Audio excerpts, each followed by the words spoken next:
For 41 months, Russia has been at war with Ukraine, and today we'll examine the military situation there. I'm Julian Rupke, and this is Build Situation Room. And we start at the Black Sea in the Russian city of Sochi. There, the Ukrainian army attacked a fuel depot this morning. We have clear footage that clearly shows another AN-196 Lyuty drone, a long-range kamikaze drone, flying over the Sochi region in this area.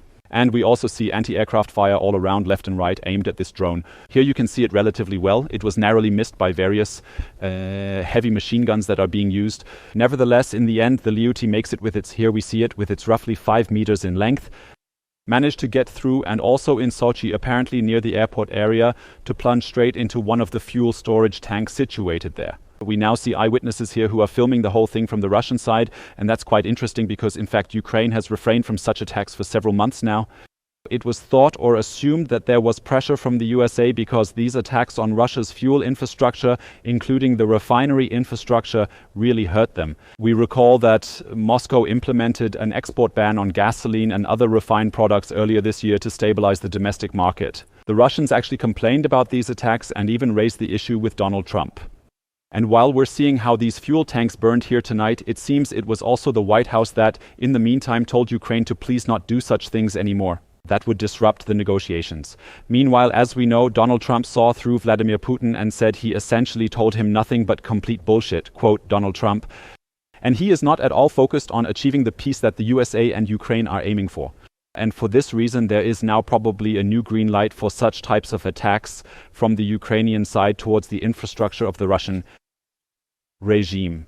As we have just seen, we are now once again looking at the map and seeing Sochi located relatively far away from Ukraine.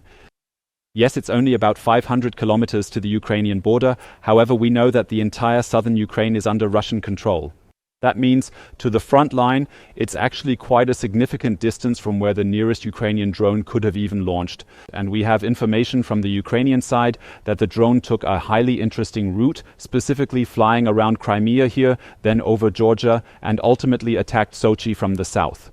All to evade the Russian air defense here. And the whole thing, as we just saw, worked relatively successfully, specifically at the Sochi and Adler airport. As mentioned, at least one Russian fuel tank caught fire after this Ukrainian attack this morning. We're going straight to the war, heading to the east of Ukraine, where we have new footage revealing that the Russian army has pushed forward further.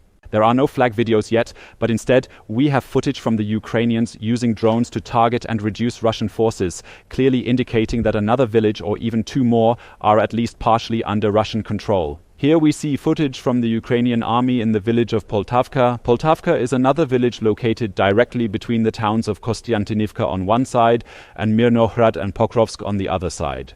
We are witnessing truly massive drone attacks directly targeting the advancing Russian troops in that area. This whole situation shows us, on one hand, of course, that the Russians have to continue taking heavy losses for every meter they advance. On the other hand, it also shows us that two small villages, namely Popiev Yar, one village slightly to the south, maybe we can take a look on the map later, but particularly Poltavka, by now one is completely and the other partially under Russian military control. And as we said, we can see again that the Ukrainers are trying to attack every single house, every house that has been occupied by the Russians. We also see some large explosions, which means we're dealing with pretty sizable kamikaze drones. They are quadcopters, though not just 7-inch ones, but likely 10 or 17-inch ones being used here. And we also see the payload they carry, which is relatively large. And here we see these attacks specifically targeting the cellars of the various houses. Always captured by a drone. Here the attack is seen. I hope you can see it clearly. The entire house is visible here, down below the basement, and the drone flies directly into it because it's well known that the Russian invaders frequently hide precisely in those exact spots, when they're not advancing specifically in the basements of the respective houses. The whole thing, as mentioned, footage from the Donetsk area. There, the Russian army is trying to drive the wedge further deeper between the cities of Kostiantynivka and Mirnohrad. And we're also looking at the whole thing on the map now to understand why the Russians are advancing exactly there. As I mentioned, while we're flying in, let's have a closer look at the entire area. Pokrovsk here on the left side, clearly visible. On the left side is Kostiantynivka, and further north on the right side. And the region we just observed, that is exactly this area in between, where we are now continuing to drive and taking a closer look at everything. Namely here on the left side, as just mentioned, Popiev Yar, completely under Russian control. And Poltavka, the map is still a bit conservative, I would say, because the footage is already 2 days old and we know that the Russians have advanced in Poltavka by now. The whole situation, we've seen it emphasized repeatedly in recent days, is becoming increasingly critical in Kostiantynivka because we've effectively got two, sort of pockets forming side by side due to the advances of the Russian army. That we've completely separated Pokrovsk and Mirnohrad on one side from Kostiantynivka on the other, and both cities are now facing a very serious and immediate threat. Just a few weeks or months away from being captured by Russia. As we know and reported yesterday, the first Russian soldiers have already entered the city of Pokrovsk. But the Russian army is advancing not just in Donetsk, but also in Zaporizhzhya. In the south of the country, the Russians launched a new large-scale offensive, which is now bearing fruit. First, we're looking at new footage from the Ukrainian army in Plavny, and we're seeing a situation that's actually quite similar to what we just saw. We definitely have to pixelate this because, the Ukrainians are kind of mocking the killed Russian invaders, I'd say, and that's something we need to handle with care in the footage shown here right now.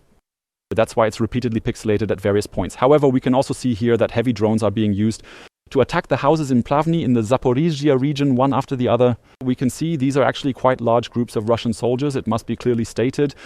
Sometimes not just 1, 2, 3, but also 4, 5, 6 at times moving together. And it's important to point out in the current situation, this is a relatively large Russian advance, which, and we'll see this right away, is naturally accompanied by thousands of drone attacks, each targeting the Ukrainian defenders and the objective of Zaporizhzhya, where up until now about 70% of the region was occupied, but Zaporizhzhya, with 700,000 residents, remained fully under Ukrainian control. The goal here was to continue advancing, pushing past the existing boundary or front line further north, with the ultimate objective of reaching Zaporizhzhya. We took a look at the whole situation on the map, and now we've also examined the difference to show here too the Russians are making progress. First, when we zoomed in, we saw the current position. If I'm not mistaken, now we're viewing it from June 25th, 2025, to be precise. And here we can see this front remained quite stable for several months. It gradually shifted towards the north. Piatizatki, we remember, one of the villages that was captured or liberated by the Ukrainian counteroffensive in 2023, has now fallen back under Russian control. Stepov, it was completely under Ukrainian control now again. A month ago it was divided again, and the important thing was precisely this Kamyanska here, this place Kamyanska, it was essentially the front line the entire time.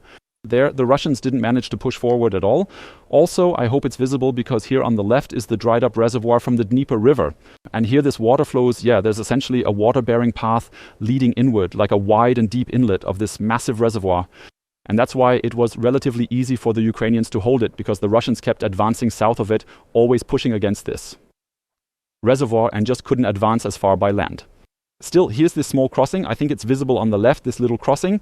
The Russians came across there, tried it several times, but also over the main road. And we showed this main road once again in the last few days. It leads north all the way to Zaporizhzhya, roughly 40 kilometers further up that direction. We let it run and take a look at the status as of June 25th. And now the whole thing changes to the current status as of today. And we see Kamyansk entirely under dot. Russian control. We also observe that the blue areas, the territories previously recaptured, are now entirely under Russian control as well. And we see, and these were the tasks we just observed, that Plavny is now also partially under Russian military control as well. This means that here Russia succeeded in breaking through the initial line of Ukrainian defense, after over 2 years during which the front had stayed largely unchanged.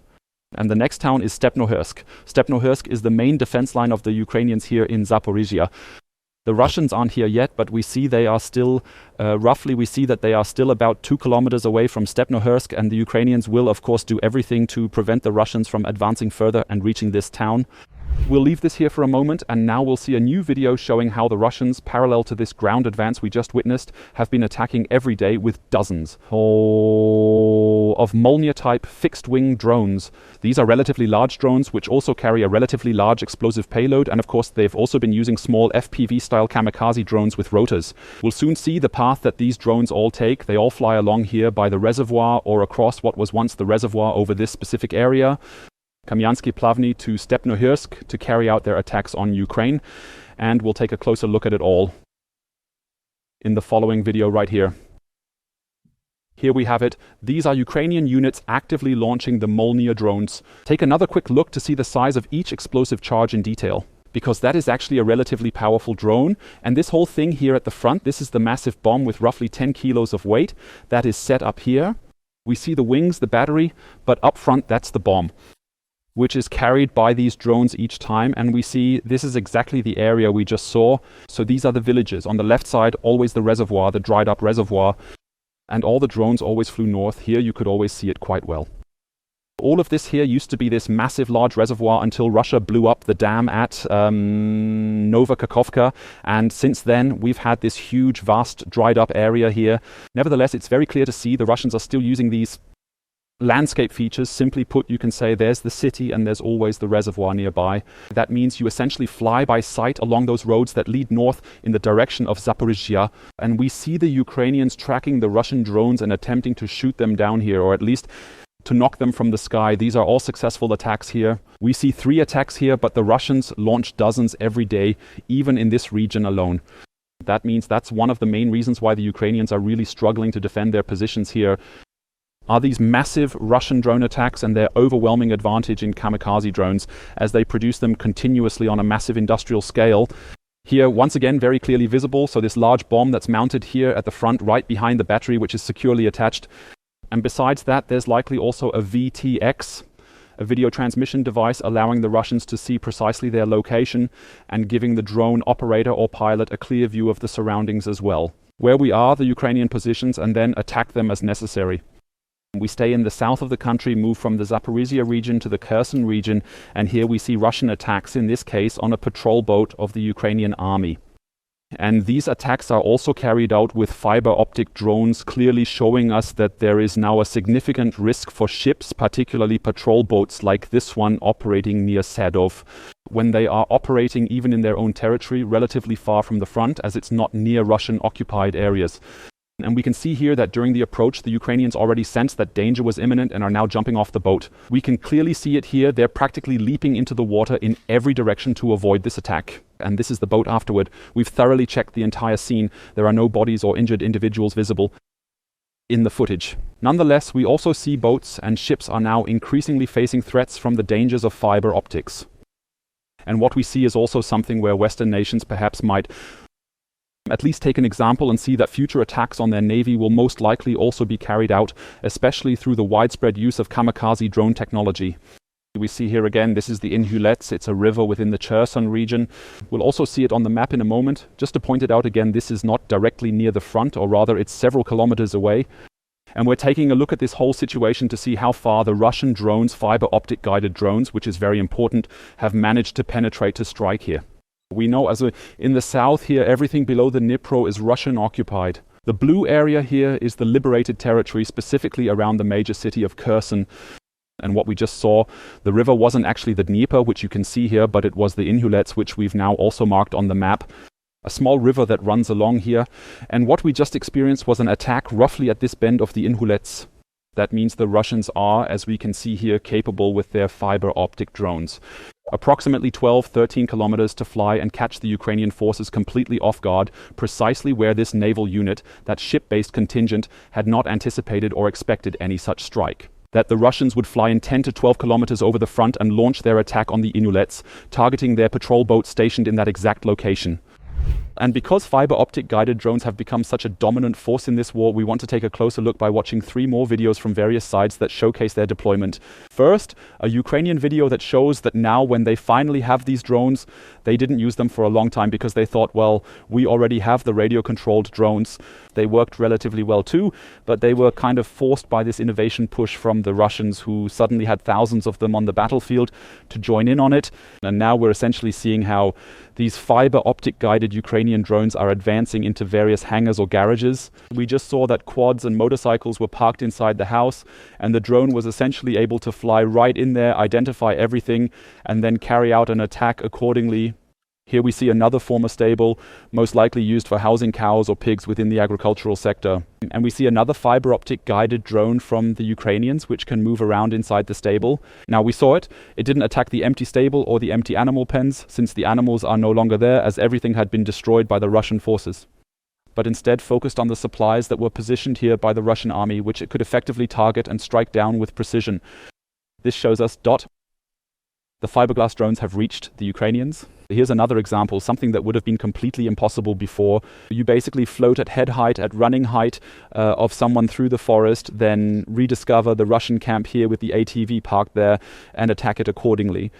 And this clearly shows us that the Ukrainians have fully adapted and are now actively using this technology. Nevertheless, the vast majority of the fiberglass drones are still being deployed by the Russians. Exact numbers aren't available, but it's definitely well over half, probably closer to 3/4 of the deployed drones. And we have 2 new videos that show us how, in some cases, helpless or in other instances capable of defending themselves, the Ukrainian soldiers are when faced with such attacks. We start with a buggy of the Ukrainian armed forces. On this buggy as well. Yes, we can see it there too. There is a significant lack of armored vehicles, which is why it has now become necessary to move unarmored, almost completely unprotected near the front lines. And this buggy is now passing directly by a Russian drone. Here we see it already. All good. We'll just pause everything for a moment. So the drone was parked here, just waiting for Ukrainians to pass by to set up a trap and ambush, then to take off and attack the Ukrainian soldiers. We see that the Ukrainers spotted it at least and are now in a position to fire at it. So here are the first shots impacting around the drone. Nevertheless, we can pause at the last moment here. We see it again. So here is the drone. It hovers. Nevertheless, they did not manage to destroy it, but instead the drone's about to take off. So it's clearly noticed the Ukrainians moving right past. Now it lifts off back here and starts tracking the Ukrainian vehicle. We saw it there, a relatively calm flight of the drone. I hope it's still visible. At the very last moment, we see it. Component placement, no need to mark. The Ukrainians already did that. The drone's right behind them, still under fire. And due to this difficult and challenging situation, it then missed the Ukrainian buggy vehicle entirely. Crashes just beside it without exploding.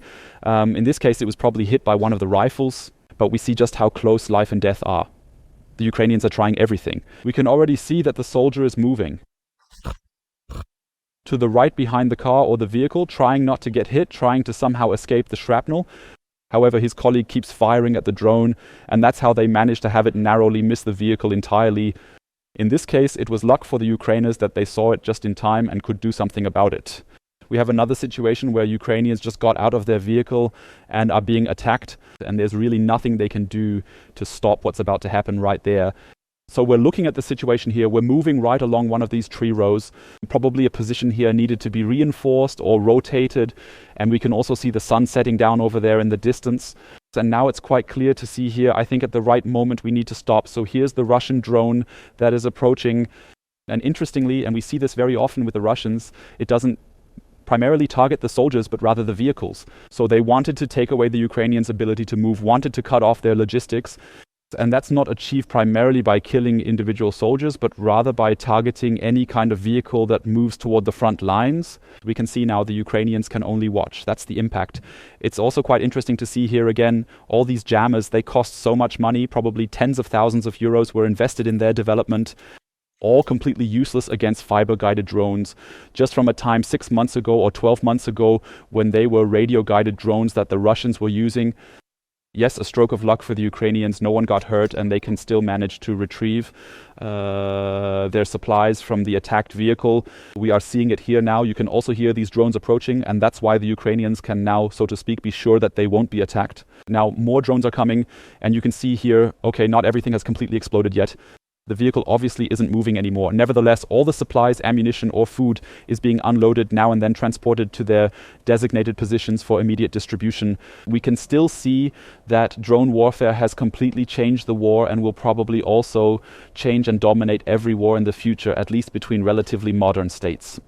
And unfortunately, currently in Ukraine, one must say this can be observed very well on a daily basis in a real-life scenario.